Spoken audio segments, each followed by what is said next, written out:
Bonjour à tous. Continuons la lecture de la Bible 5, de la Bible simple, Matthieu 15. La Bible, ça sera l'évangile simple. Bon, alors, on y va. Mais avant, peut-être quelques mots sur mes humeurs du moment, pour donner un peu d'actualité, des trucs, des réflexions, comme ça. J'aime bien parler, donc parlons. Puis après, on attaque Matthieu 15. Donc, en regardant sur YouTube, j'ai vu des vidéos sur des adversaires des témoins de Jéhovah. Alors, bon, il y en a beaucoup, pourquoi pas. Mais souvent, ces adversaires acharnés, qui avancent rarement des choses objectives. Et alors, je comprends que ça soit difficile de bien cerner le problème pour les témoins de Jéhovah, parce que ça peut paraître assez subtil. En gros, voilà, les témoins de Jéhovah, ils n'ont aucune liberté de doctrine, c'est vraiment super fermé. C'est genre, tes témoins de Jéhovah, s'il te plaît, ne réfléchis pas, mais surtout pas en dehors du collège central. C'est-à-dire que les témoins de Jéhovah peuvent être très critiques, très intelligents pour critiquer ailleurs, mais dès qu'il s'agit de l'autocritique, de leur doctrine ou du collège central, c'est en rang par deux, tout le monde doit apprendre par cœur à la virgule près. À la virgule près. La version officielle. Point barre. Et ça n'est pas discutable. C'est juste, si tu le fais pas, si t'es pas d'accord, tu t'en vas. T'es libre, tu t'en vas, casse-toi. Juste, on veut pas savoir. On ne veut pas débattre à l'intérieur.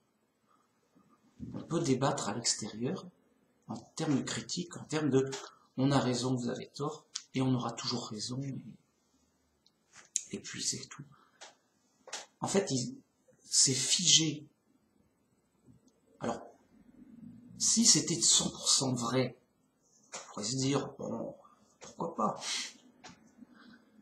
Hélas, l'orgueil fait que tout le monde, toutes les églises se croient 100% vraies. Nous, on est les vrais, on est les seuls. Et c'est une église du monde. Alors, avec ses particularités, bien sûr. Donc oui, on a raison de les critiquer. Seulement, bon, ils ont beaucoup de mérite aussi. L'embêtant, c'est que souvent les critiques sont maladroites, infondées, voire à côté, voire fausses. Quoi. Une mauvaise critique. Bon, bah, tant pis, les gens. Il y a un peu de tout. Bon, il y a du vrai quand même, en termes de critique. Mais voilà. Donc, bon, je ferai une vidéo sur là-dessus aussi. Bref, ça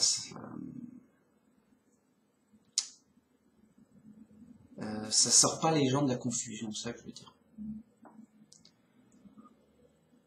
Un témoin de Jéhovah, lui, il est réglé, quoi. Il est là, il bougera pas.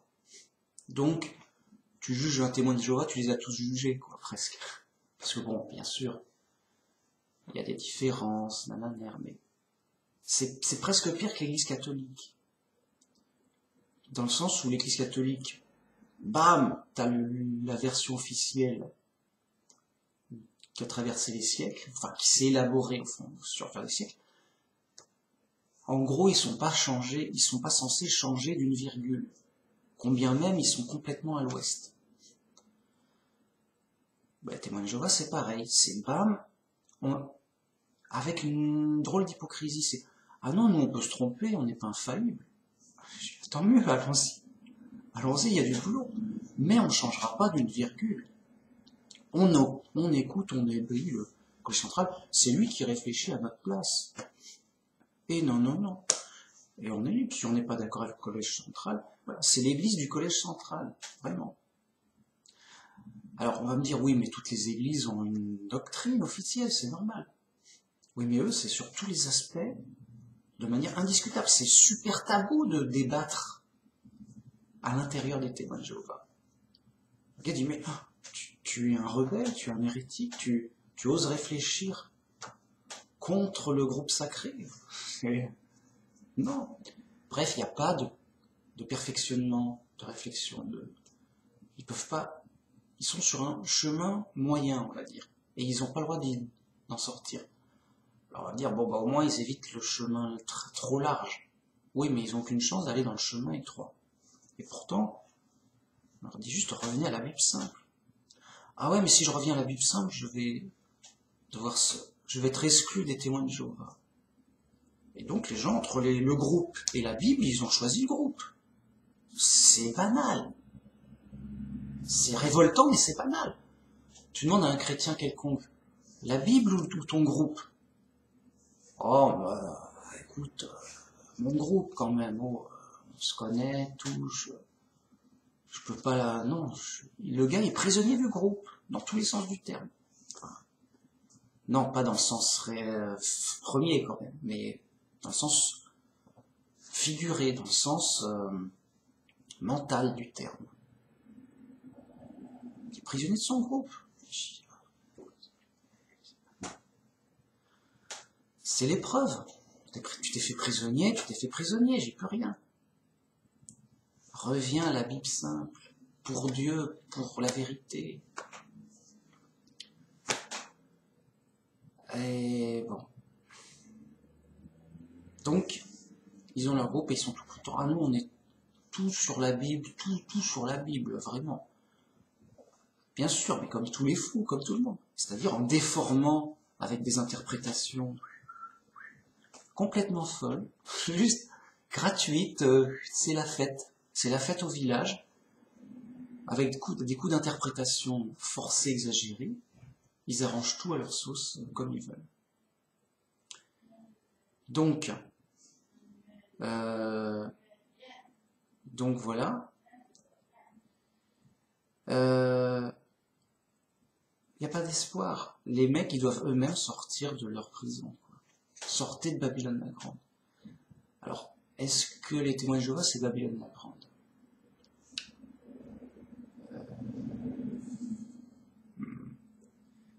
Techniquement, non, parce qu'ils ont pas la Trinité. C'est une petite Babylone la Grande, on va dire, une petite église du monde. Elle a des mérites. Bah, toutes les églises du monde ont des mérites. Ils ont beaucoup de doctrines vraies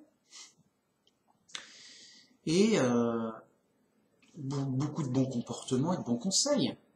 Ils ont la Bible, voilà, il y a des bons trucs, hein, il y a des mérites, il y aura des récompenses. C'est pas un problème.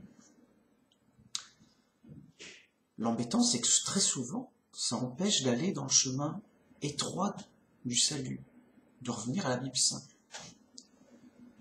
Parce que les gens cherchent de la notoriété, de la reconnaissance d'un groupe. Hein, j'ai raison, hein. Je suis bon, hein. Tu m'as vu. D'accord, on a raison, hein. T'as vu, j'ai bien dit ce qu'il fallait dire. Au lieu de chercher le point de vue de Dieu en disant, est-ce que c'est vraiment la volonté de Dieu? Est-ce que c'est vraiment le message et la doctrine de Dieu? Est-ce que ça colle vraiment à la Bible simple? Et ça, il n'y a que Dieu qui sait et qui juge. Voilà.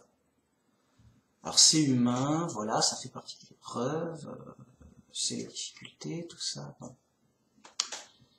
Sinon, il y a un deuxième truc qui m'a chagriné.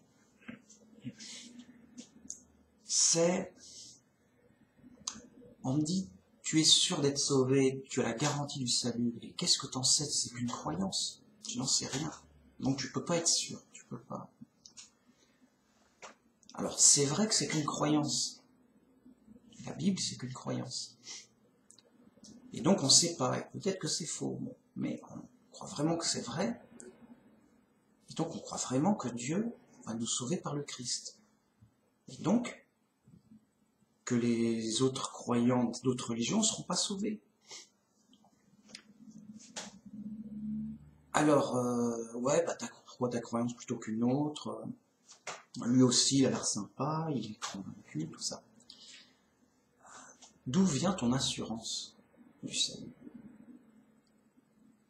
Bah, c'est une conviction personnelle, c'est vrai,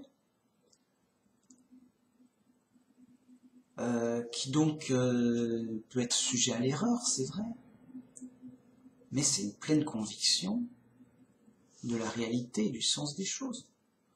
Pour moi, bon, déjà, c'est un fait et c'est sûr et certain qu'il y a un Dieu. C'est-à-dire que, évidemment, la logique l'impose. Donc c'est un savoir. Tu peux pas voir une chose sans cause adaptée. Donc une voiture peut pas être faite par des fourmis, ni par le hasard, encore moins. Déjà les fourmis elles pourraient pas, le hasard il pourrait. Non, faut être sérieux les mecs. Juste encore moins quoi. Donc il y a une cause adaptée, il y a forcément à construire une voiture. Bien. Les êtres vivants sont plus sophistiqués que des robots futuristes ultra fonctionnels, la totale. Quoi.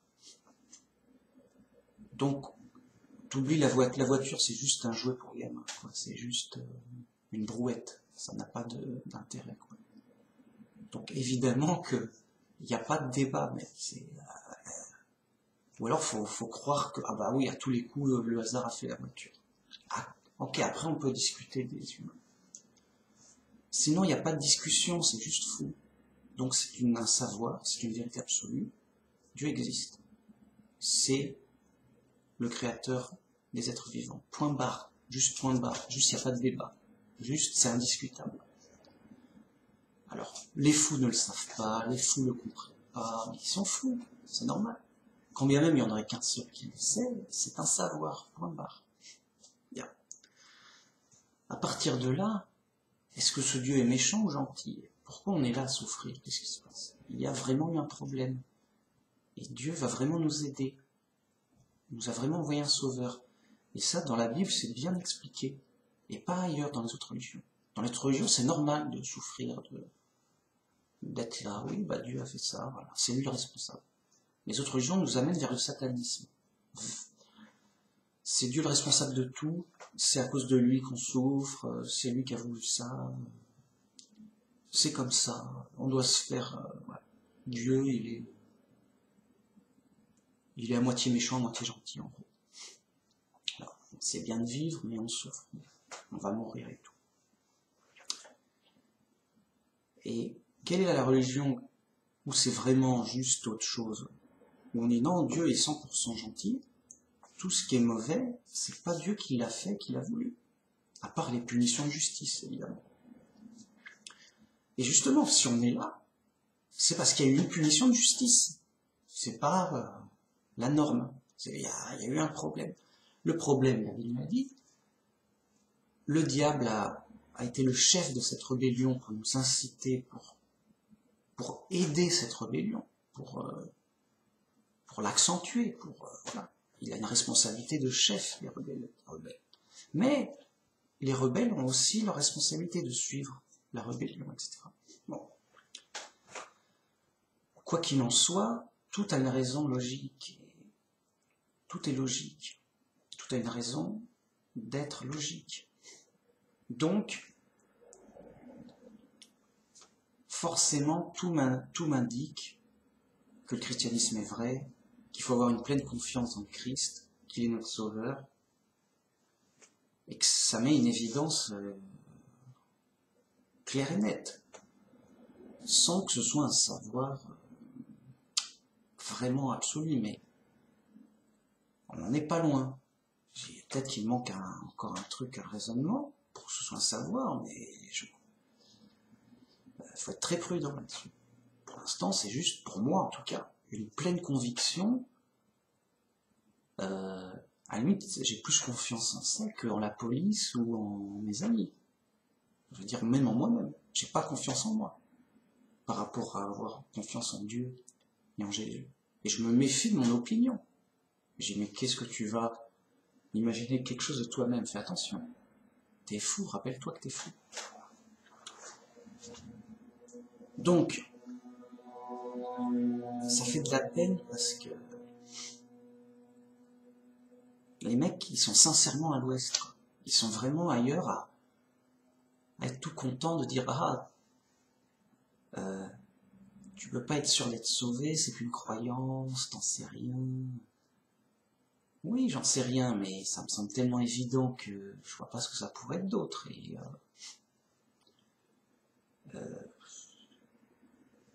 voilà, j'ai envie de dire, j'ai des chances sur des milliards de me tromper, de mon point de vue. C'est-à-dire que, vraiment, vous me faites de la peine de ne pas voir l'évidence éclatante et lumineuse, en me disant, on n'a pas des preuves absolues, c'est pas sûr et certain, mais vous allez aller vers quel autre endroit?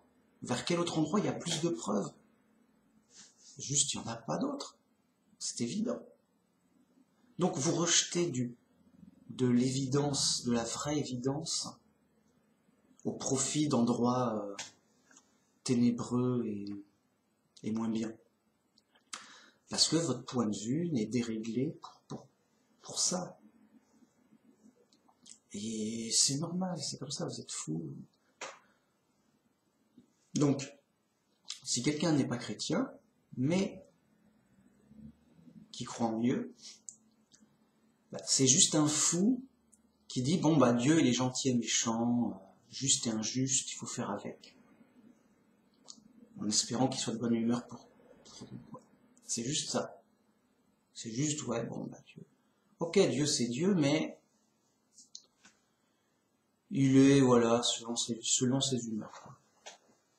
Et donc, pas d'espoir de justice et de générosité et de bonté, d'amour, quoi. Pas d'espoir. Juste, si t'as de la chance, ça passera. Quoi. Et je dis, mais non seulement c'est faux et morbide et glauque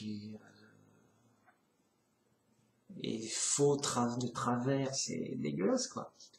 Mais en plus, ça tend vers le satanisme. Ça tend vers le satanisme. Faut le faire. Ça tend vers le satanisme. Il y a un jeu de mots. Qu'importe. Vraiment, mais vraiment, c'est l'erreur des déistes et de toute religion. Oui, c'est normal, Dieu a fait que on souffre sans raison. C'est comme ça, mais t'inquiète pas, on peut progresser pour souffrir moins en faisant des trucs compliqués et tout. Ah ouais, d'accord. Quand même. Putain, mince. Donc pour eux, c'est normal que le malheur est normal.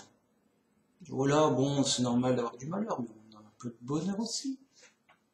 Faut pas toujours rouspéter.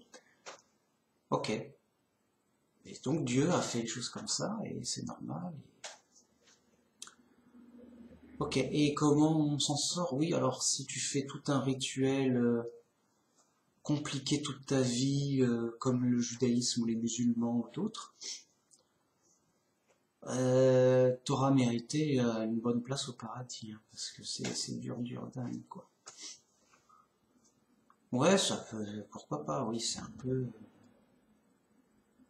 peu, il y a un tyran, mais si tu bosses bien pour plaire au tyran, selon ses convenances qui t'imposent, t'auras une bonne place près du dictateur, et donc tu souffriras moins que les autres. C'est fait un peu ça. Donc le gars, les mecs, rien à foutre, mais juste rien à foutre de la justice et de la générosité, juste rien à foutre, c'est comme ça, débrouille-toi pour plaire au tyran, pour avoir une bonne place et pas trop souffrir, quoi. Juste ça. Et juste, bon, si le tyran dit que c'est légal, c'est légal, si le tyran dit que c'est illégal, c'est illégal, mais juste rien à foutre. Et donc, quelque part, donc, ils insultent Dieu, ils blasphèment Dieu d'une certaine manière. Et d'une autre part, quelque part, ça c'est contradictoire, il y a une contradiction interne, quelque part, c'est jamais satisfaisant. Et quelque part, ils trouvent leur satisfaction en méprisant les autres, en disant, ah, vous n'êtes pas assez malin, vous avez pas fait en sorte de plaire au tyran plus que nous. Et nous, regardez, on est malin et on s'approche du tyran pour avoir le plus de ses faveurs. Ils seront dans un délire comme ça. Et si jamais ils échouent, ils vont facilement passer à non, mais c'est qu'un tyran et tout. Et il va devenir sataniste, rebelle, frontalement rebelle contre Dieu, parce qu'il sera tellement fait une fausse image, qu'il se rebellera. Voilà, Dieu, moi je veux plus de Dieu, tout ça. Genre, voilà, je vais mourir, j'en ai rien à faire. Enfin, même pas ça, c'est. Ils sont dans une prison mentale, ils sont dans un enfer mental, un délire, un truc, un cauchemar, quoi. Et donc, ça peut que déraper et amener vers une rébellion directe contre Dieu, disant, mais c'est un tyran. Voilà, un peu d'honneur, quoi. Je sais pas, même si je sais perdu d'avance, je me bats contre le tyran. Même si le tyran est plus fort, je me bats contre le tyran. Bref, c'est normal. Toutes les folies se mélangent et t'as plusieurs résultats de folie, quoi. Alors, il y a des folies plus ou moins proches de la vérité, plus ou moins proches de la raison. Mais si les gens se satisfont d'une demi-folie, ça peut dégringoler facilement, quoi. Donc la pleine raison, c'est d'être chrétien. Le plein bon sens, c'est d'être chrétien. Et c'est un bon sens subjectif, ok, il n'y a pas de preuve, mais c'est un bon sens quand même. On ne va pas servir un tyran ou un dictateur. On sert le seul vrai Dieu, dont on a pleinement conscience et pleinement conviction qu'il est pleinement juste et bon, qui donnera une pleine justice parfaite, avec une pleine générosité abondante, et que nous, on a un Dieu d'amour, vraiment, qui nous aime, qui est notre Père céleste, comme un Père pour ses enfants. Et que si on est là, c'est une décision de justice à cause de nos fautes. Quand il y a vraiment une faute grave, qui fait que l'enfant est en prison, vraiment. Et les parents essaient de le faire sortir, mais légalement. Vous voyez ? Pour son bien. Et un tout cohérent, voilà. Moi, je milite et j'exhorte et je parle pour un tout cohérent. Alors, on va me dire, chacun son tout cohérent. Et là, chacun sa foi, sa direction, mais au moins, que ça se base bien sur de la logique, avec le moins de contradictions possible. Bon. Sur ce, je vais passer à l'évangile de notre salut, de notre confiance, de notre foi, et avec juste ces mots et cette histoire simple, très simple, qui pourtant nous convainc de la pleine vérité, de la pleine réalité qu'on vit. Vraiment, ça nous fait écho en pleine réalité de « oui, c'est ça, on est perdu, on a besoin d'un sauveur, c'est évident, même si on n'a pas de preuves, même si on n'a pas vu. » Donc, allons-y. Alors des pharisiens et des scribes vinrent de Jérusalem auprès de Jésus et dirent « Pourquoi tes disciples transgressent-ils la tradition des anciens ? Car ils ne se lavent pas les mains quand ils prennent leur repas. » Donc on en est à ce niveau-là, les mecs. C'est-à-dire que les mecs, c'est des pharisiens, des scribes, des gros religieux, vraiment très stricts sur la tradition, très pinailleurs sur les mots et les virgules. Bref, des mecs complètement à côté de la plaque. Et ils vinrent parce que Jésus a une grande réputation et tout. Et ils vinrent exprès de Jérusalem pour voir Jésus et débattre un peu avec lui, voir ce que ça vaut, quoi. Et puis même mettre un peu d'ordre dans tout ça, parce que c'est quand même eux qui font autorité. Donc ils arrivent, ils regardent, tiens, c'est bizarre, qu'est-ce que je vois ici?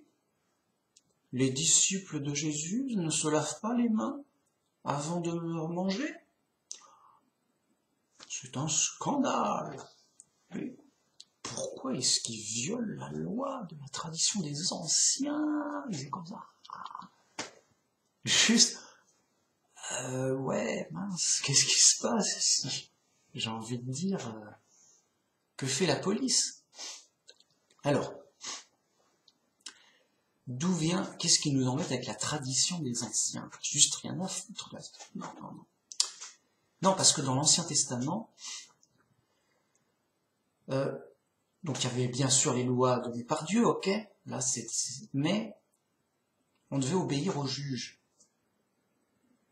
Et donc, la tradition, la loi orale, comme ils appellent, fait que c'est les juges qui disent comment interpréter la loi, comment elle se fait, dans le détail près, et voir s'il y a un vide ou un oubli, un annexe. C'est eux qui décident des rajouts de fonctionnement, voilà. Pas qu'ils inventent des choses forcément fausses, mais c'est eux qu'on doit écouter, et c'est Dieu qui a dit, vous devez écouter donc les juges. Dans tout ce qu'ils vous diront, vous écouterez vos chefs, pour justement faire appliquer la loi et dans son bon fonctionnement. Donc ils ont une marge de manœuvre, vous voyez. Et c'est normal. Parce que sinon chacun arrive, non, moi la loi je la comprends comme ça, je fais ce que je veux, c'est la loi, c'est Dieu. Non, Dieu a donné des juges et des chefs pour faire appliquer la loi selon la norme choisie. Donc c'est normal, et ils ont raison en fait. Selon, voilà. L'embêtant, c'est que la corruption humaine a fait que les traditions ont été exagérées, forcées, appliquées en dépit du bon sens des fois. Et donc, on finit un peu par déformer, voire faire des dérives par rapport à la vraie loi. C'est ça le vrai problème. Et donc, ces pharisiens, c'est justement des hypocrites qui sont à 100% stricts sur la loi et qui, justement, d'autant plus qu'ils font des dérives avec. Alors, que va répondre Jésus? Il est embêté, là, dur. Est-ce que c'est quelqu'un qui fait dériver de la loi ou pas? Il leur répondit, « Et vous, pourquoi transgressez-vous le commandement de Dieu au profit de votre tradition? Car Dieu a dit, honore ton père et ta mère, et celui qui maudira son père ou sa mère sera puni de mort. Mais vous dites, celui qui dira à son père ou à sa mère, ce dont j'aurais pu t'assister est une offrande à Dieu, n'est pas tenu d'honorer son père ou sa mère. Vous annulez ainsi la parole de Dieu au profit de votre tradition.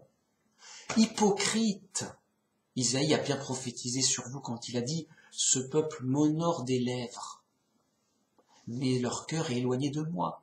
C'est en vain qu'ils m'honorent en enseignant des préceptes qui sont des commandements d'hommes. » Donc là, Jésus, il rentre dans le tas, il casse tout, c'est un massacre. Il dit non, mais pourquoi vous transgressez la loi de Dieu? Ah, vous dites que je transgresse la tradition. Mais vous transgressez la loi de Dieu. Vous s'annulez la parole de Dieu au profit de vos traditions. Et il les donne un exemple. Et il dit, voilà, hypocrite, vous m'honorez des lèvres. Ah, Jéhovah grand. Notre grand Dieu, Jéhovah est grand. Jéhovah nous bénit. Mais votre cœur est à côté. Votre cœur est, ça va, j'ai assez d'or. Ça va, j'ai les beaux vêtements. Ça va, je suis connu, j'ai une grande notoriété. Mais rien à foutre de la volonté de Dieu. Et donc, ce n'est que prestige d'apparence pour la gloire du monde, et non pas pour la gloire de Dieu. Et hypocrite que vous êtes. Et pour les églises du monde, c'est pareil. On entend Jésus est grand, Jésus est Dieu, Jésus ceci. Déjà, c'est faux. Mais bon, il y a une apparence de on est des croyants, on est des chrétiens, on honore Dieu, on honore Dieu, voilà. Ils ont annulé les choses avec leur tradition chrétienne. C'est plus qu'évident, regardez l'histoire du christianisme. C'est juste le contraire de l'évangile. Les gars, ils torturaient des chrétiens qui n'étaient pas d'accord avec eux. Genre, mais c'est pas des chrétiens. Il y en a un qui m'a sorti ça, mais je crois que je lui ai pas répondu, c'est pas possible. Faut rester poli. C'est pas des chrétiens, c'était des hérétiques. Ouais, mais bon, après, en fait, c'est l'inverse, c'est vous les hérétiques. Juste, il n'y a plus rien qui tient, quoi. Donc oui, il y avait bien des traditions de bon, alors voilà le rituel qu'on va faire à chaque fois qu'on va manger, on se lave les mains de telle façon, en disant tel mot. Mais les musulmans raffolent de ça, des petits rituels à gogo. Ils sont plein de petits rituels. Oh, regarde comme je suis super croyant, je suis super croyant. Pareil pour les judaïstes. Je suis super croyant, j'ai une boîte sur le front, j'en ai une sur la main, j'en ai une sur le bras, j'en ai une sur le cœur.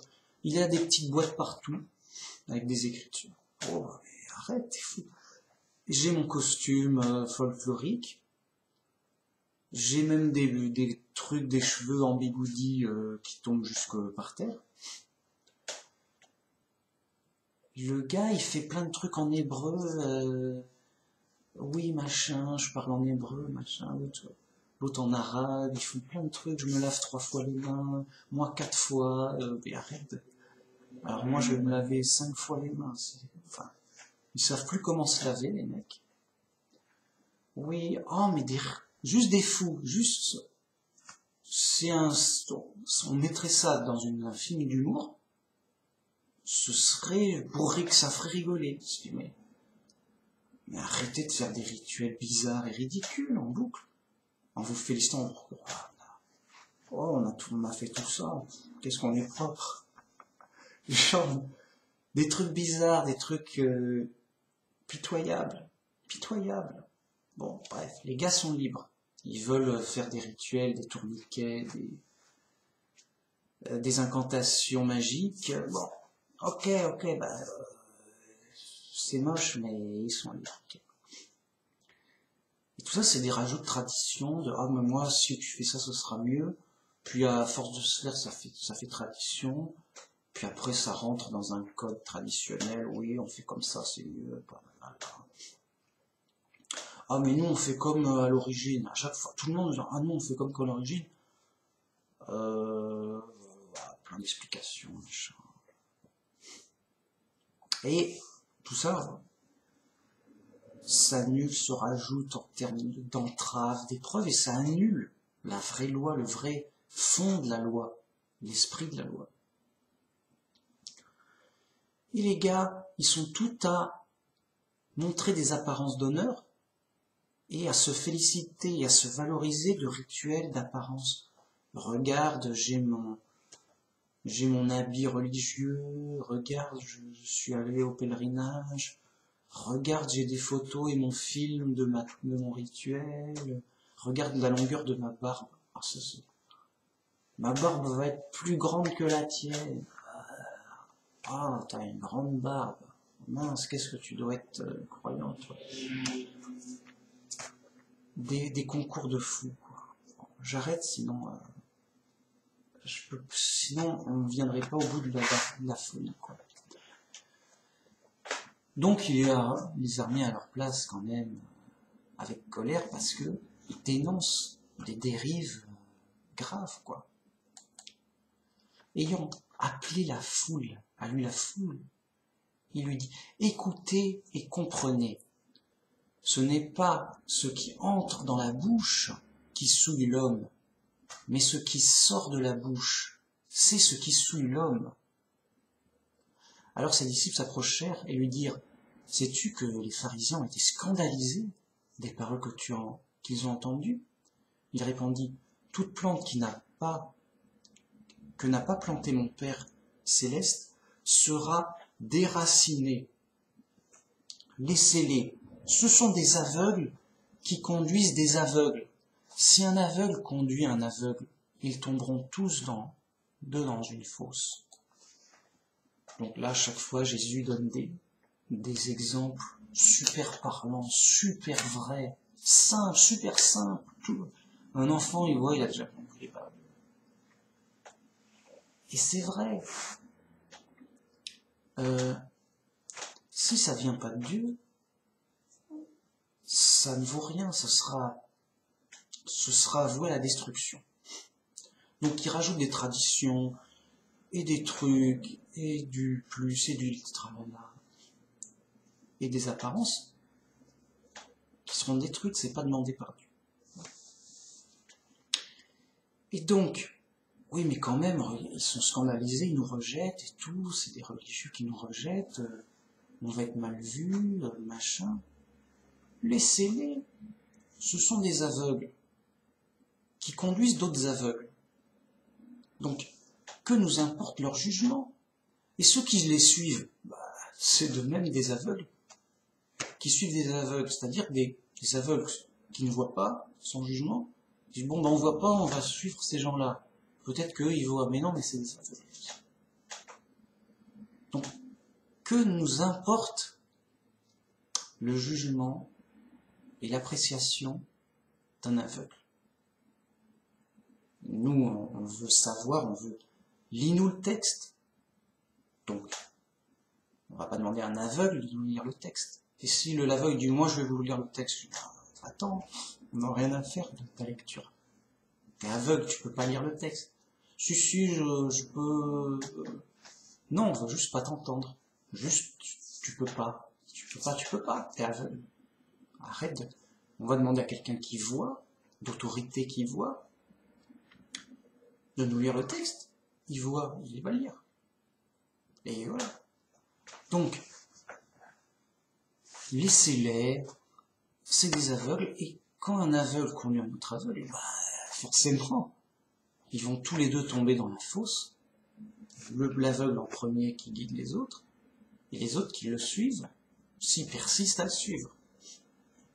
Mais qui tombent, le gars il le suit quand même, il voit pas trop le fossé non plus, donc il tombera sûrement avec. Et c'est le salaire de l'aveuglement, c'est la punition de l'aveugle, c'est le résultat logique des gens qui persistent dans leurs aveuglements. Ils disent, bon, nous c'est ça, vas-y. Si t'as faux, tu vas dans le faux. Donc il faut faire attention avec de ce qu'on croit et de ce qu'on suit. Donc, que nous importe vraiment la vie des gens du monde, des gens placés, des enseignants, des gens d'autorité, de que sais-je, oui, ils passent à la télé, et s'ils nous rejettent, les gens vont nous rejeter. Oui, c'est normal. Ils sont aveugles, les gens sont aveugles. C'est des fous, c'est ok. C'est ok en fait. C'est ok. Et voilà. Et comme donc les chrétiens du monde suivent les apparences et la notoriété du monde, eux ils s'inquiètent des rumeurs et tout, et ils se disent non mais non lui on suit lui, il est connu et tout. Et ils sont toujours là à défendre leur réputation, en disant non mais comprenez-nous, regardez on est bon, regardez on a de la valeur, regardez comme on est gentil, comme on est bien chrétien, voilà, machin. Ils veulent sauver leur réputation et les apparences. Alors qu'il n'y a rien à sauver. Je veux dire, c'est les jugements des fous, des aveugles, ils seront toujours contre. Bon. Poursuivons. Pierre, prenant la parole, lui dit, explique-nous cette parabole. Et Jésus dit, vous aussi, vous êtes encore sans intelligence? Ne comprenez-vous pas que tout ce qui entre dans la bouche va dans le ventre puis est jeté dans les lieux secrets. Mais ce qui sort de la bouche vient du cœur, et c'est ce qui souille l'homme, car c'est du cœur que viennent les mauvaises pensées, les meurtres, les adultères, les impudicités, les vols, les faux témoignages, les calomnies. Voilà les choses qui souillent l'homme. Mais manger sans s'être lavé les mains, ça ne souille point l'homme. Donc là, Jésus s'étonne de devoir expliquer ça à ses disciples. Alors il enfonce le clou. Et là, pour que ce soit clair et simple. Mais enfin, c'est évident. Ce qui souille, ce qui est vraiment une faute grave, c'est l'injustice. Et l'injustice, elle vient d'où? Elle vient du cœur, de ce qu'on veut faire de méchant. Et c'est donc, ça vient du cœur, tout ce qui sort, en termes de paroles, de pensées, d'action. Si donc on a un bon cœur, on fera de bonnes choses. Mais si on a un mauvais cœur, on fera de mauvaises choses. Vous voyez? Et donc des injustices. Et qui dit injustice, punition. Jugement et punition. C'est ça qui souille l'homme. Et en effet, quelqu'un qui est un meurtrier, un criminel,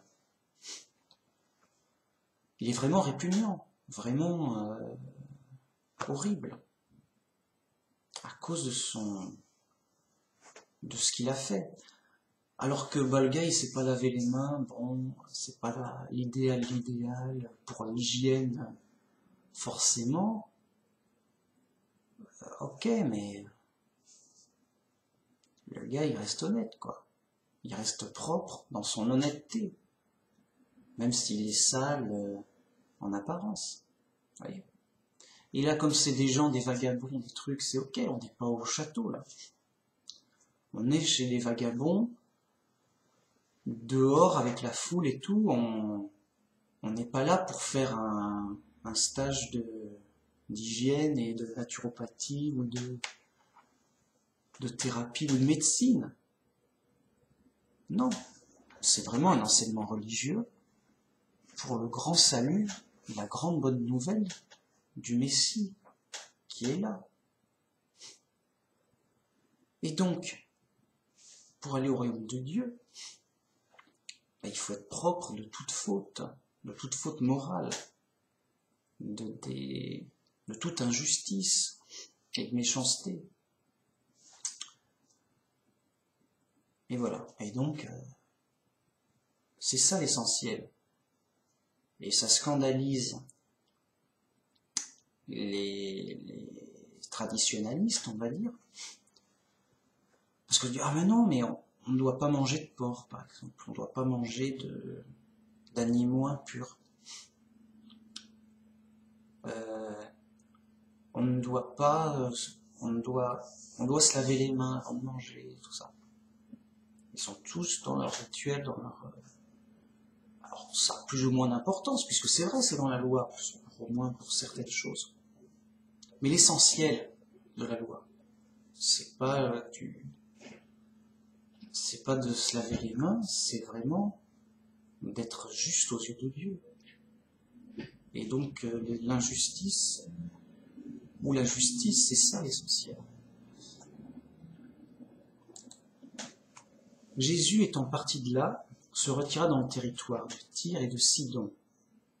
Et voici, une femme cananéenne qui venait de ces contrées lui cria « Aie pitié de moi, Seigneur, fils de David.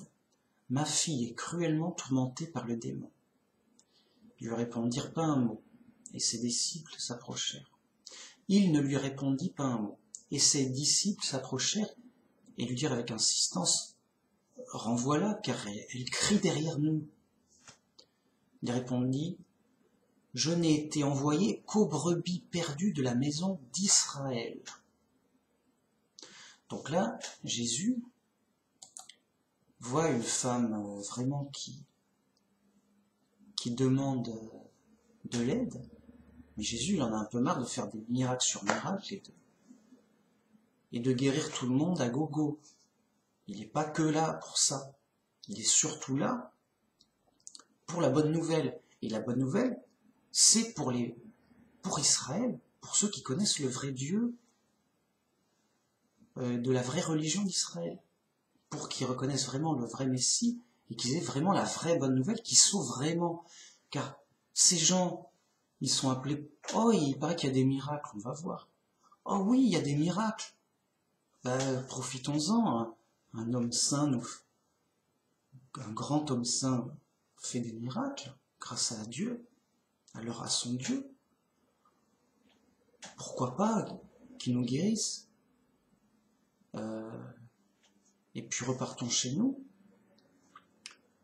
On est content d'être guéri, sans forcément s'enquérir de Dieu et de la vraie raison de ces choses. Voyez. Donc, si le gars il a eu des miracles, il est content mais il ne devient pas chrétien, il est quand même perdu pour être détruit. Donc le vrai bénéfice, la vraie mission de Jésus, c'est pas de guérir 2-3 malades qui passaient par là. C'est de donner la bonne nouvelle qui sauve vraiment la vie pour la vie éternelle. Et donc il est dit, j'ai été envoyé pour la maison d'Israël. Pour ceux de la vraie religion, du vrai Dieu. Et pas pour des gens qui venaient d'ailleurs, là, qui ont d'autres dieux et qui viennent profiter du miracle qu'ils ont entendu par réputation, par rumeur, pour profiter du miracle de quelque chose d'étonnant et de revenir à leur faux Dieu et de repartir content comme si rien n'était. Voilà. Alors que c'est pas sa mission. Mais elle vint se prosterner devant lui, disant « Seigneur, secours-moi ». Il répondit « Ce n'est pas bien de prendre le pain des enfants et de le jeter aux petits chiens. »« Oui, Seigneur, dit-elle, mais les petits chiens mangent les miettes qui tombent de la table de leur maître. » Alors Jésus dit « Femme, ta foi est grande. Qu'il te soit fait comme tu veux. » Et à l'heure même, sa fille fut guérie. Donc, Jésus, il est un peu las de son insistement, il est embêté. Il dit, mais c'est pas bien ce que tu fais. Les miracles, c'est pour les enfants de Dieu, du vrai Dieu, de notre Dieu. Pour les Israéliens, les Israélites plutôt, pour les Juifs quoi, pour les Juifs, le peuple de Dieu, le peuple du vrai Dieu. Et toi, tu viens d'ailleurs, tu n'es pas juive, tu viens prendre ce qui appartient aux autres. Puis elle dit, oui, c'est vrai, mais les autres laissent des miettes. Ils n'en veulent pas vraiment. Et donc, les petits chiens que nous sommes, on va prendre les miettes que les autres ne veulent pas. Ouais, bon, d'accord. Jésus reconnaît, ta foi est grande. Car, bien que tu sais que tu n'as pas le droit au miracle,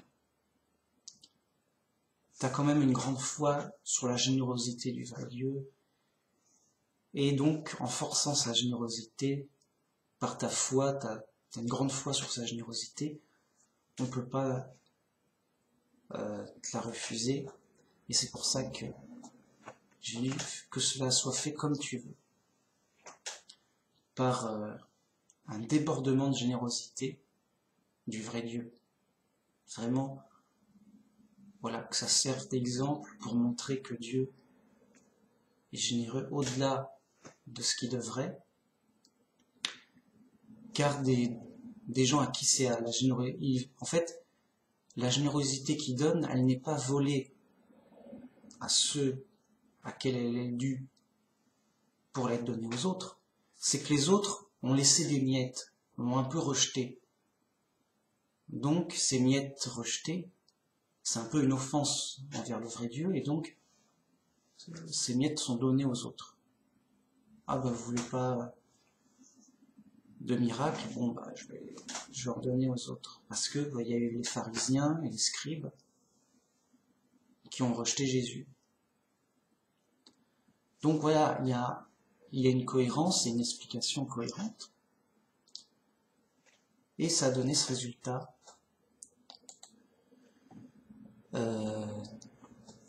très instructif. Jésus quitta les lieux et vint près de la mer de Galilée. Étant monté sur la montagne, il s'y assit.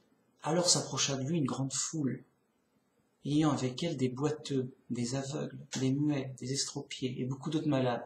Et on les a mis à ses pieds, et il les guérit.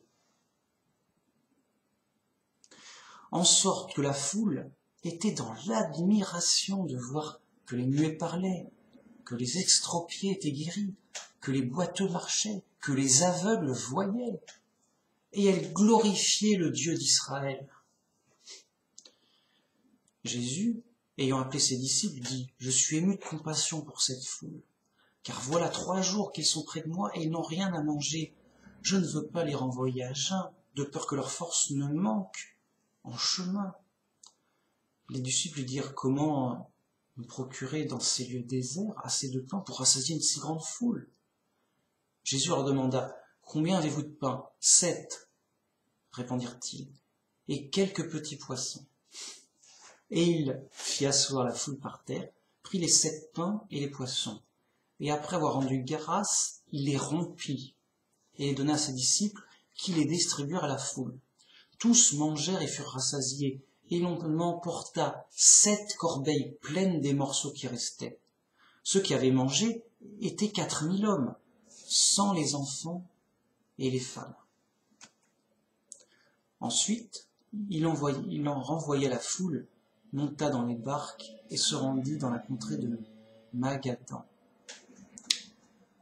Donc là, ça fait 3 jours que vraiment il y avait du monde et beaucoup de personnes à guérir et qui restaient vraiment dans une grande admiration et glorifiaient le seul vrai Dieu d'Israël, Jéhovah. Et donc, il commençait à plus avoir de vivres, et il devait partir, mais Jésus avait peur qu'en chemin, ils aient faim et ils n'aient pas de force. Et donc, il refit le même miracle qu'avant pour nourrir toute la foule. Et vraiment une foule très nombreuse. Hein. Et quand bien même elle, aussi nombreuse fut-elle, et il n'y avait que très peu de choses sous la main, tout le monde mangea, et il y a eu un reste de 7 corbeilles. Mais bon,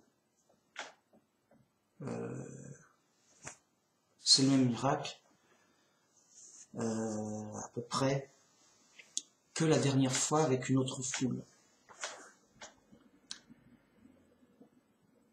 Et donc, c'est intéressant et c'est,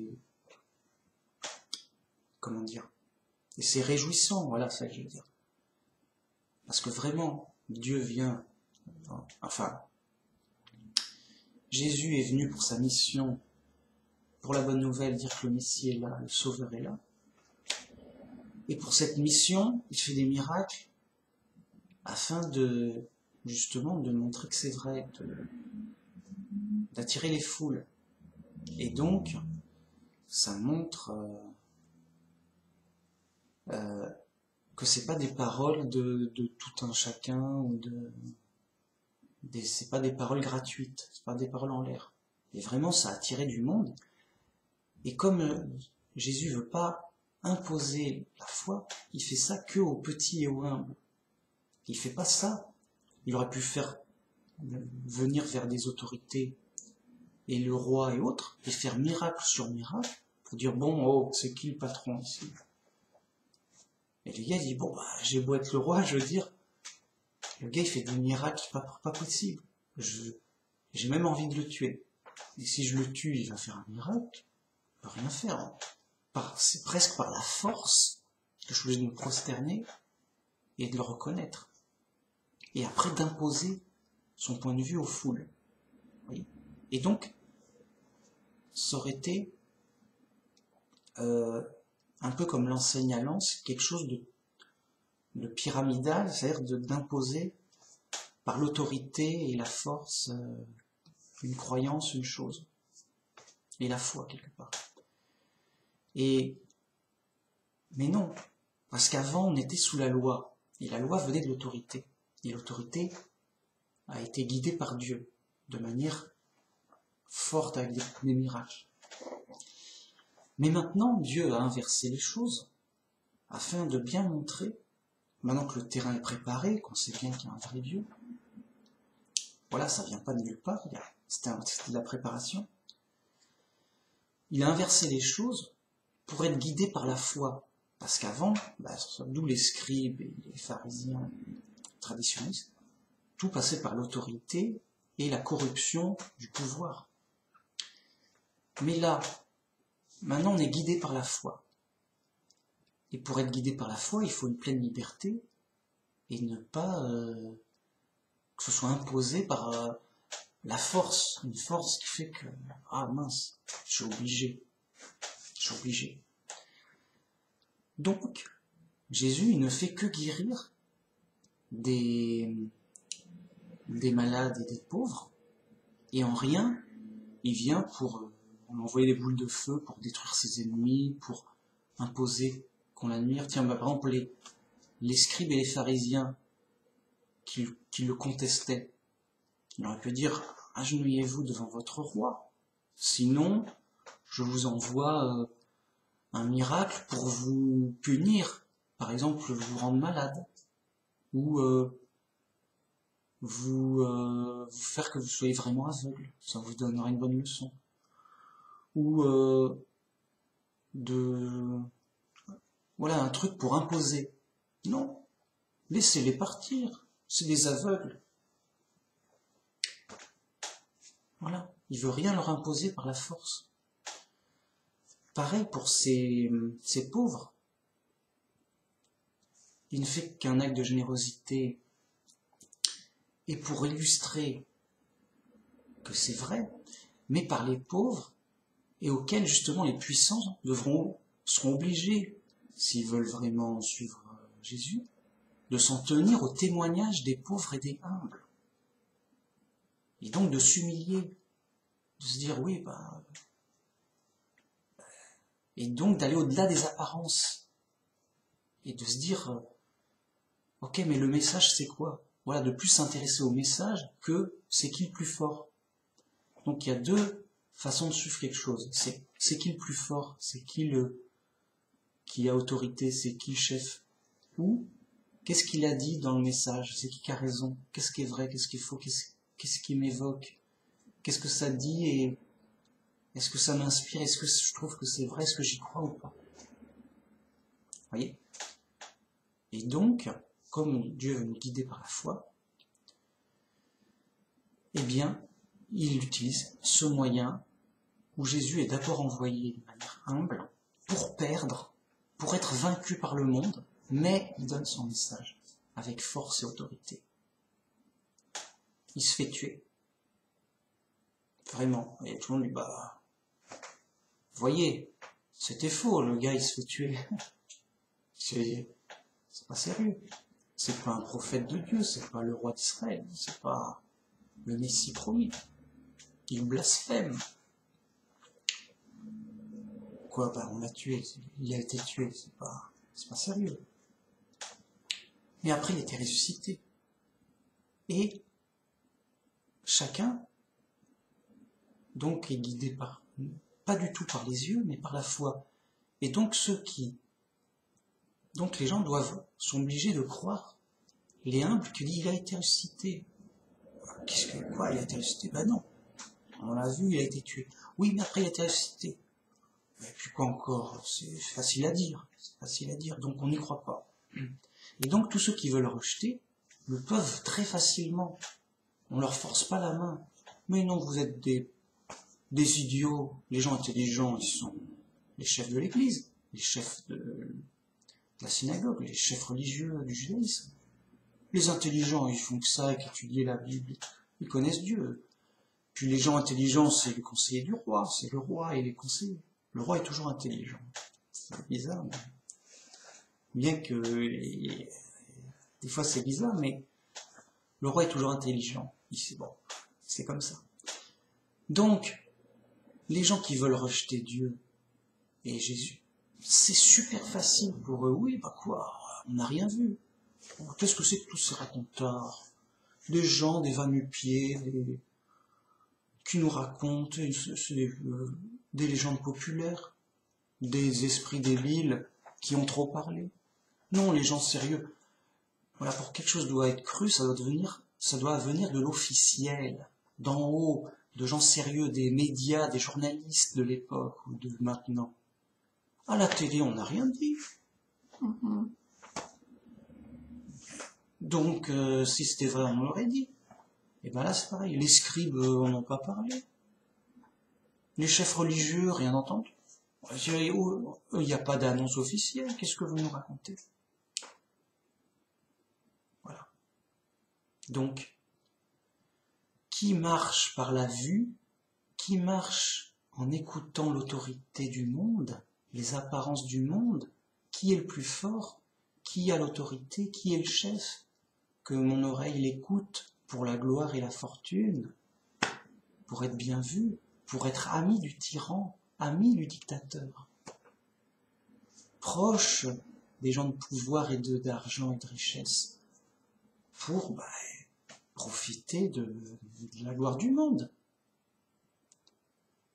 Par contre, qu'est-ce qu'ils disent ces gens sans pouvoir, sans argent, sans force, sans autorité? Mais ils nous disent des choses extravagantes, surnaturelles, bizarres, extraordinaires. Qu'est-ce que c'est que ça? Blablabla. Mais enfin, qui va y croire? Qui va y croire?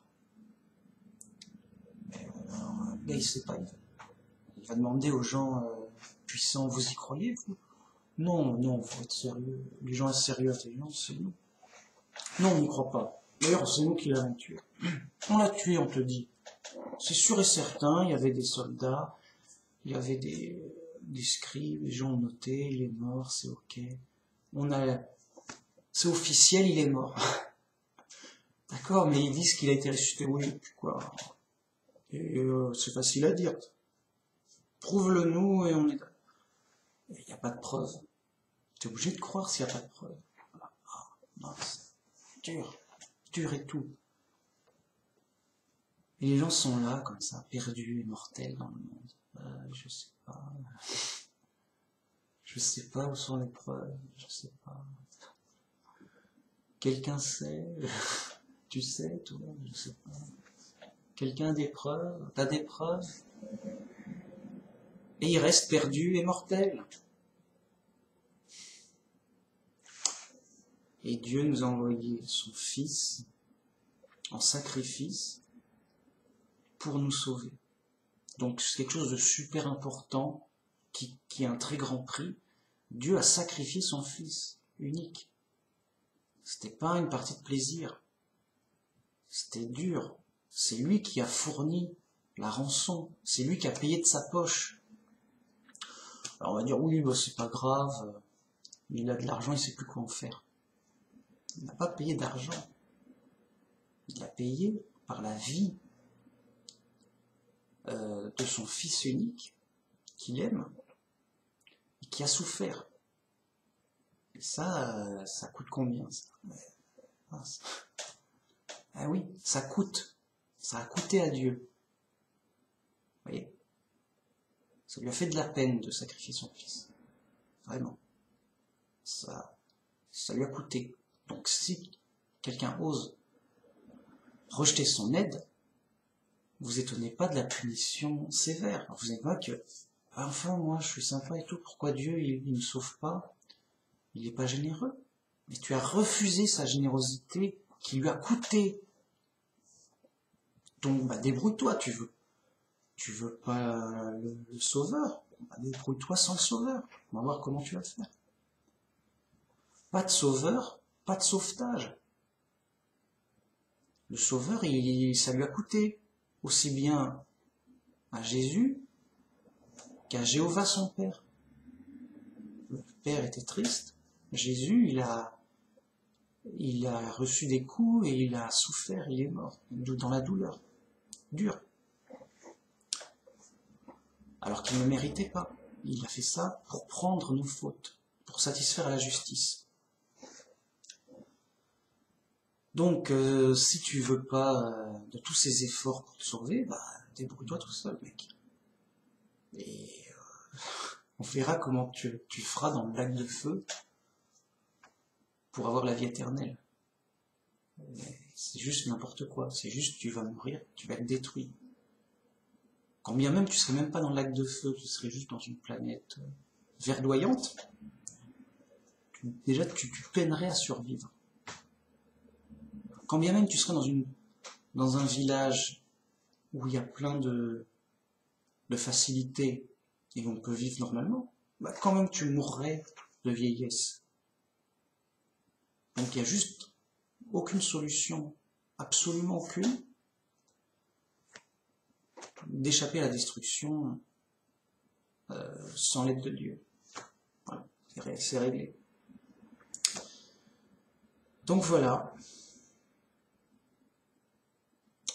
Voilà l'importance, voilà pourquoi on y croit. Voilà les autres. Ben, qu'est-ce qu'ils croient? Ils croient que c'est normal, on est là pour souffrir, mais on va travailler pour Dieu pour essayer d'avoir une meilleure place. Parce que Dieu nous a mis dans cette place, on peut avoir mieux si on bosse beaucoup. Et t'as des judaïstes et des musulmans qui ont l'impression qu'ils doivent bosser tous les jours. Là, je bosse pour Dieu, je fais des rituels débiles, je fais des cérémonies, je fais des trucs, j'étudie comme un fou, des trucs de fou. Mais ils font que ça, les mecs. Et dans leur petite tête, ils se disent, voilà, je vais mériter un meilleur sort, je vais mériter une meilleure place auprès du dictateur. Parce que là, j'ai juste cette place-là et dur, quoi. Dur. Mais il accepte la dictature et la dureté parce que il a du boulot, il bosse dur pour avoir une meilleure place auprès du dictateur. Ça fait de la peine, mais ça évidemment, ça donnera rien.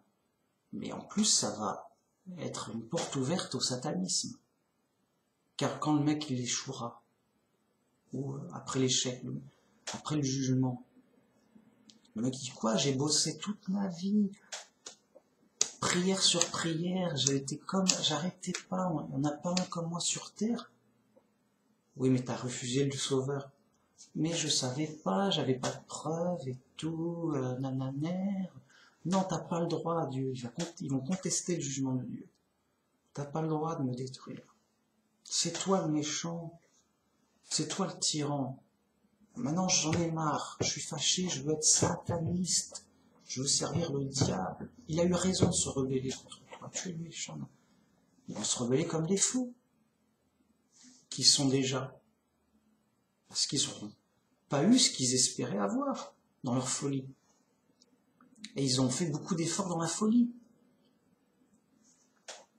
Ça va être catastrophique. Les gars, ils vont pas partir avec une bonne image. Hein. Ils vont vraiment se rebeller contre le jugement. Bon, dur. S'ils ne le font pas de leur vivant, à un moment, ils en ont marre. Ou alors ils vont faire des hypocrisies et des dérives incroyables. C'est-à-dire, oui, en apparence, je fais ce qui fait la loi, mais dès que je peux contourner la loi, d'une certaine façon, je le fais. Je m'amuse avec la loi. Donc, toutes sortes de dérives, de bizarreries pour tricher, gruger, tout en respectant la loi pour dire, ah, Dieu pourra rien me dire, j'ai bien respecté la loi. enfin, voilà, ils seront super éloignés de l'esprit de Dieu, l'esprit du texte, ils seront super éloignés du cœur. Et comme il dit, votre bouche m'honore en apparence, mais votre cœur est loin de moi, loin le cœur. Parce que pour eux, c'est juste une corvée, ouais. Il faut prier le dictateur pour avoir une bonne place. Bon, ok, c'est comme ça que ça marche. Voilà, bon, heureusement que nous, on aura une meilleure place que les autres. Eux, ils vont vraiment... Nous, on va avoir une meilleure place. La seule chose qui leur fera plaisir, c'est que les autres souffrent plus qu'eux. Mais bon, ça va tant que je souffre moins que les autres. Ça peut aller. De toute façon, j'ai pas le choix. Donc je suis intelligent, j'ai fait le meilleur choix, j'ai de la valeur. Tout ça en apparence, en délire, quoi. Et tous ceux qui sont dans le New Age, ouais, Dieu nous enverra tous au paradis, d'office, mécaniquement. Donc te prends pas la tête. Alors c'est peut-être l'extrême inverse. Fais ce que tu veux, tant que t'es à fond, t'es sincère, t'as bon cœur, vas-y, réfléchis pas. Et le mec, il se retrouve le nez dans la drogue jusqu'au cou. Oui, je touche à tout, moi j'ai bon cœur, j'y vais. Ils font un peu tout n'importe quoi. Et ils sont dans un délire de tout va bien, tout est normal, et tout ira mieux, de mieux en mieux. Voilà. Donc, où est le problème, le mec? Et donc, tout content de leur situation, et de mourir et tout. Genre, bah, voilà, c'est la vie. Une sorte d'acceptation du mal. Le mec, il accepte le mal. Oui. Dieu fait du mal, c'est la vie, c'est pour nous aider à progresser. C'est pour aider à évoluer. Évolue un peu, les singes ont bien évolué. Alors, toi aussi évolue un petit peu là-haut. Il n'y a pas que les singes qui doivent bosser pour évoluer. Ils sont dans plein de délires, New Age. Et ils mélangent toutes les religions, ils font une bouillie dégueulasse de oui, est-ce que tes chakras sont bien ouverts, est-ce que t'as bien ton 4e œil au bon endroit? Et quoi? Mon 4e œil, il est où? J'en ai 2, mais non, oh t'es nul, t'es vraiment ignorant. T'as vraiment que 2 yeux, t'es vraiment ignorant. C'est le stade de l'ignorance. Non, il faut avoir ton 4e œil pour mieux voir. Etc., etc.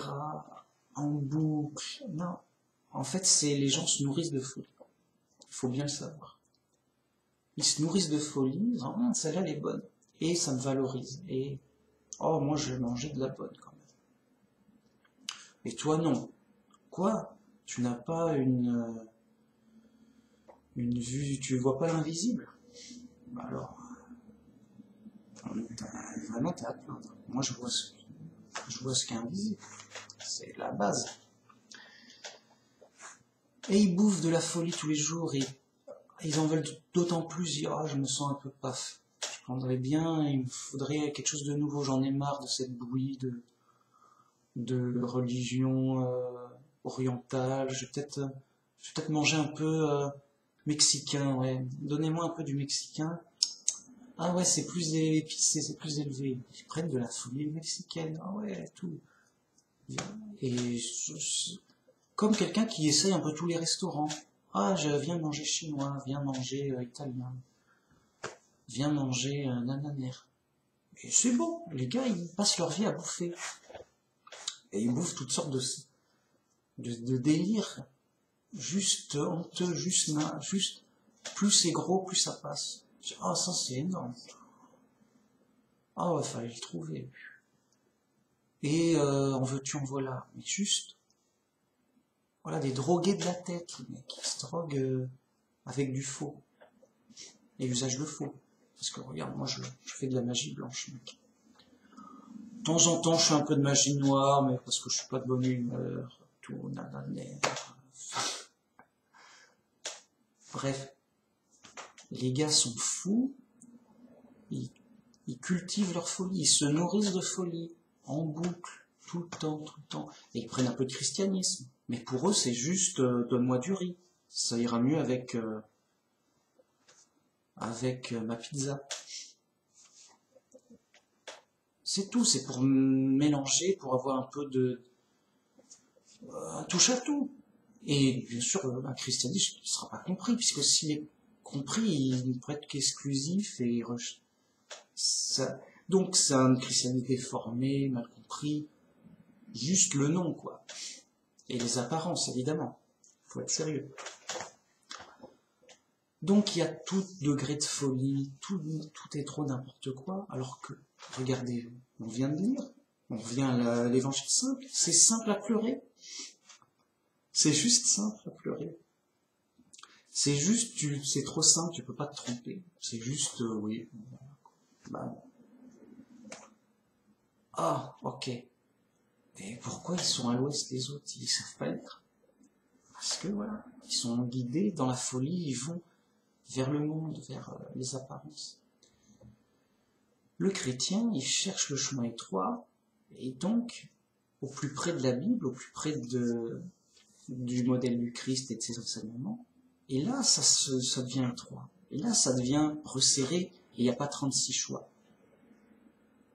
Parce que l'enseignement est simple, et il n'est pas chacun fait sa pizza comme il veut. Oui.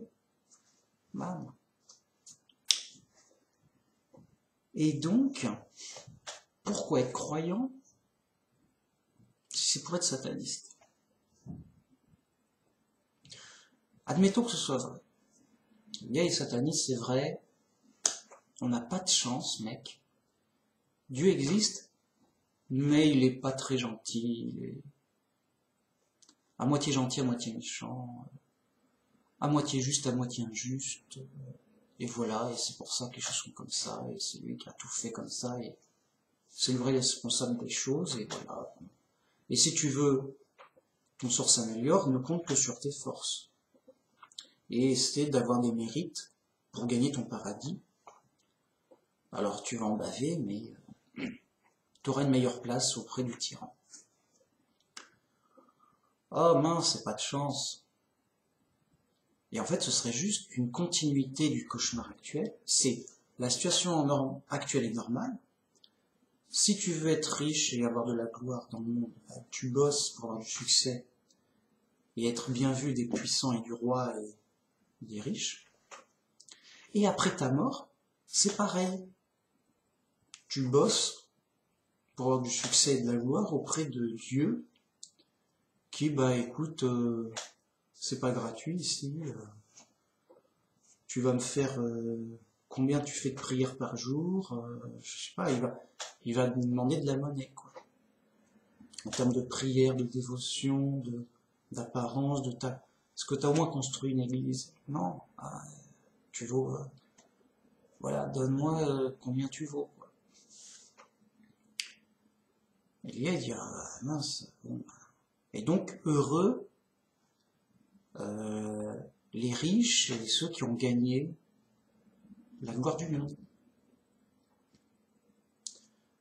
Et malheureux le reste. C'est-à-dire heureux les 2-3, heureux le roi, entre guillemets, parce que même les rois sont pas heureux.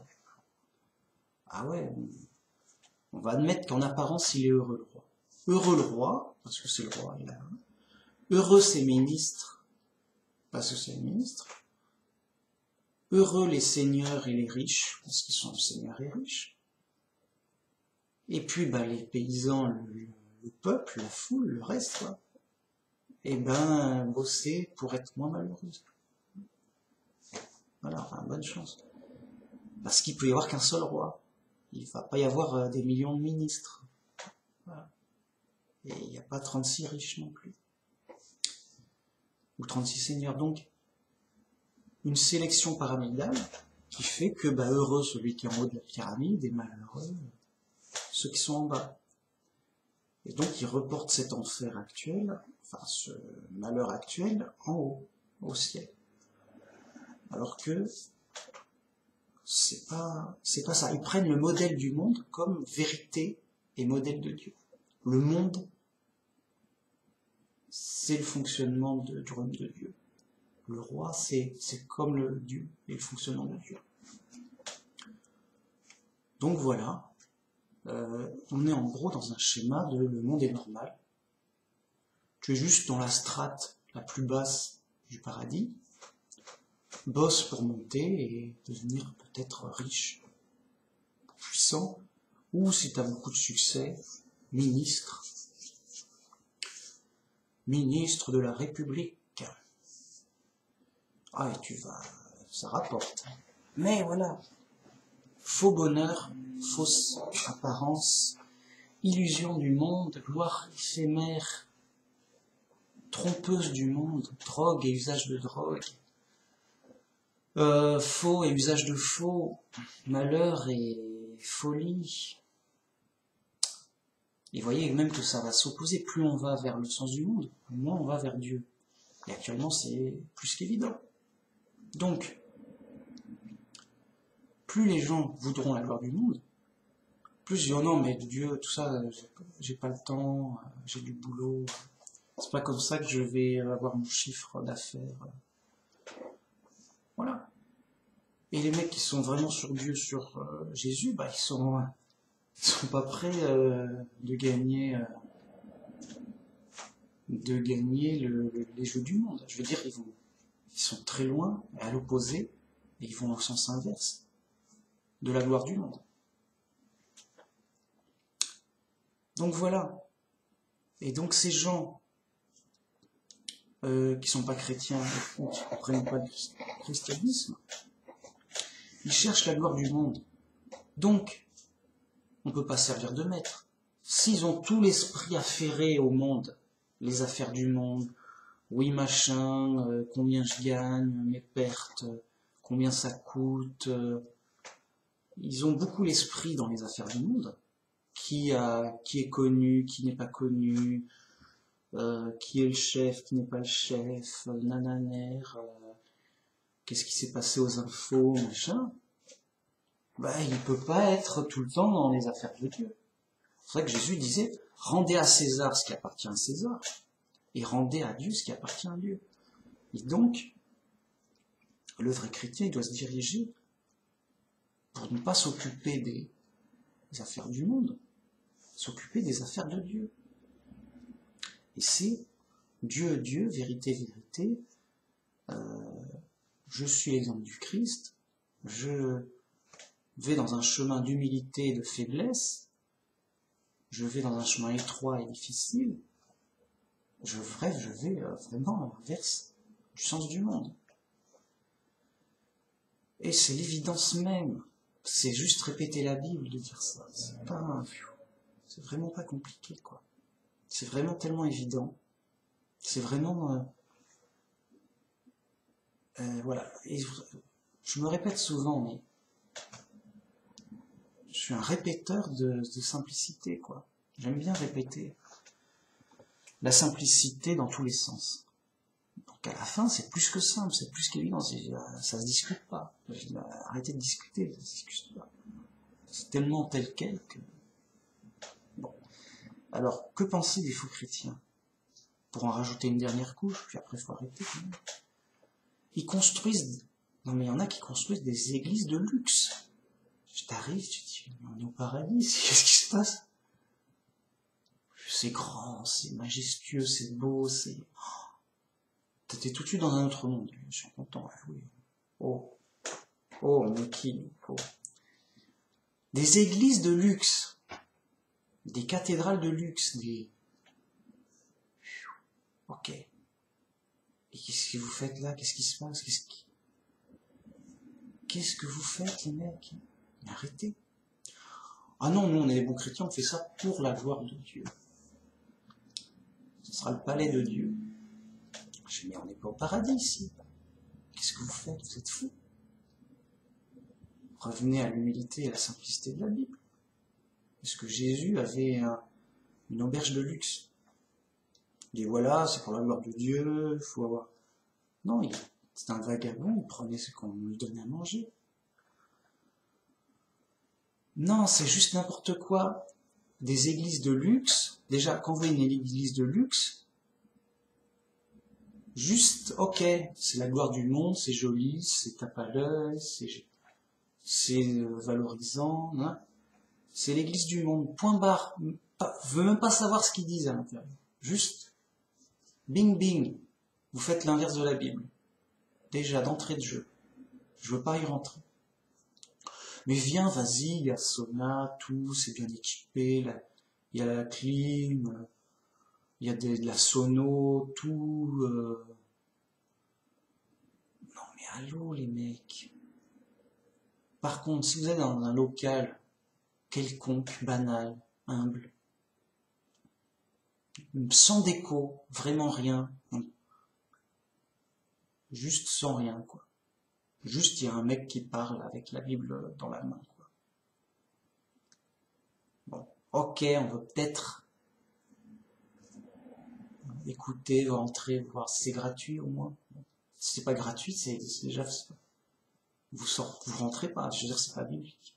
Donner gratuitement, c'est que vous a été donné gratuitement. Bon, on veut bien écouter. Ça a l'air un peu honnête.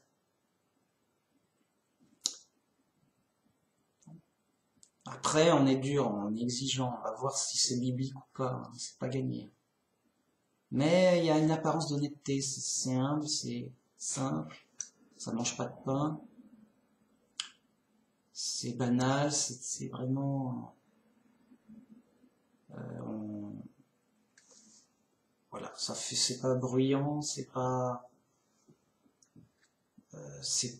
va pas faire la fête à fond les ballons en criant comme des fous, quoi.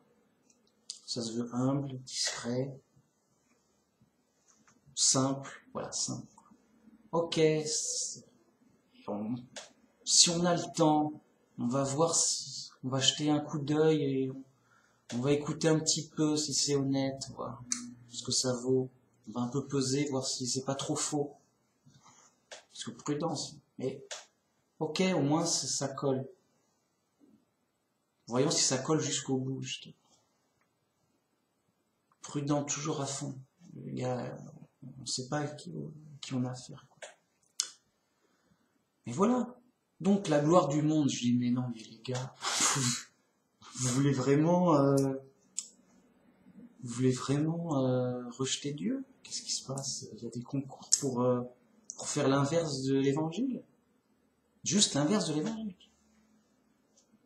Non mais, incroyable. Et donc ces gens, ils s'installent, ces églises de luxe, il faut les protéger. Il faut les payer, ça consomme. Donc beaucoup d'argent, protection, tape à l'œil, beaucoup l'orgueil y gonfle, renommé, valorisé. Regardez, juste regardez l'église, il y a des touristes qui arrivent. Ça attire les touristes, c'est ça le piège. Ça dit touristes. Ah moi je suis sataniste, mais j'aime bien visiter votre église. T'attires les satanistes. T'attires les fous, t'attires les païens, tous les athées, qui arrivent.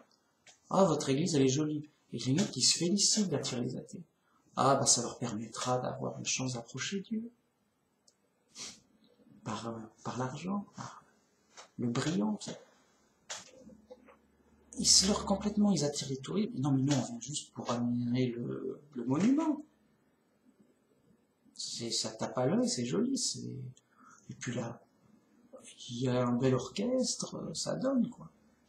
Mais juste pour nous divertir, pour changer de divertissement, pour s'amuser comme on aurait vu une course de taureaux ou qu'on aurait vu des lapins courser des souris, que sais-je, ou des jeux de débiles quelconques. C'est du divertissement comme un autre. Et donc, ils attirent n'importe qui, les gens, s'ils y restent, c'est plus pour le bâtiment que pour la foi, quoi. C'est juste piège à... C'est un gros piège. Piège à ignorant, piège à fou. C'est un piège à fou, voilà, c'est ça. Cherchez le mot. Ils fabriquent des pièges à fous. Mais pas pour faire Au contraire, nous, on veut des endroits pour chasser les fous. On n'a pas le temps de questionner chaque fou. C'est quoi votre folie? Oh là là, la tête, quoi. Ça va vous exploser la tête. On n'a pas le temps de faire le tri chez les fous. Et d'attirer les fous. Arrêtez, les fous, vous sortez. Hein. Des fous énervés, costauds. Tu m'as traité de fou, toi? Ils vont se prendre un coup de poing. C'est tout ce qu'ils vont gagner. Non, non, non. Il nous faut un cadre. Comme Jésus prêchait sur une barque pour pas être trop pris par la foule, sur une berge, dans des conditions, il fallait le chercher. Donc, dans un endroit banal, simple, quelconque, qui attire pas l'œil, oui, on est un petit groupe de chrétiens, non, sans église, sans... comme ça, pour se réunir et parler un peu, voilà. Comme ça, oui, on va parler de la Bible, simple, comme ça, quoi. Ouais, vous êtes nombreux, non. Non, on est un. Ouais, c'est un bon début, ouais. Bon, bah, à la prochaine, salut. Tu viens pas? Non, non. Non, ça va, non. Voilà, on n'attire pas les foules. On n'attire pas le gugus. On n'attire pas les fous. On n'attire pas même les chrétiens fous. Ah, la peine, les chrétiens fous, ils durent. Donc, qui on va attirer, je sais pas, mais on n'a pas envie d'en attirer. On veut imiter le Christ. Après, ça attirera qui ça attirera. Faiblesse, pauvreté, simplicité, humilité. Banal, le mec qui est personne, c'est banal. T'es qui? Moi je suis personne, et toi? Pareil. Voilà. Et ça guérit de la folie. Le gars il vient, il est un peu fou, bah viens, ça va te guérir. Un petit local, on discute, voire même sur internet, ça mange pas de pain. Ah ben, on n'est pas le centre du monde ici, ben non, encore heureux. Ça guérit de la folie, retour à la simplicité, retour à la Bible simple, retour au vrai, bam, bam, on suit le chemin étroit, bam, bam, à la fin on a une foi solide. Tellement solide qu'on ne discute plus, quoi. On n'a pas envie de débattre avec les fous.